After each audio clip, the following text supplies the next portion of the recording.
қазіргі таңда Түркістан облысы, Ташкент облысымен тығыз жұмыс жасап жатырмыз. Бұдан бөлек біз Самарқанд облысы мен Бұхара, Хива өңірлерімен келісімшартқа келдік, бауырластық орнаттық.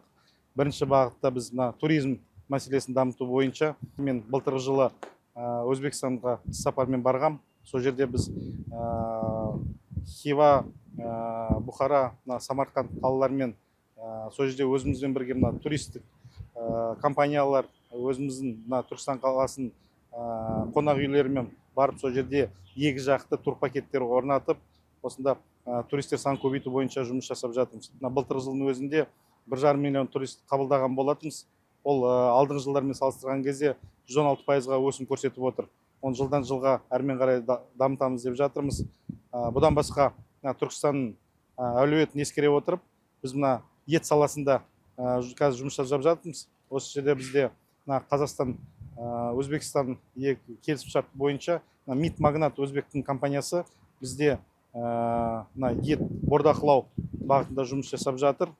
Оған қоса біз балық шаруашылығын дамытып жатырмыз. Өзбекстан компаниясы осы бізге келіп инвестиция салып жатыр. Және демалыс орындар бойынша.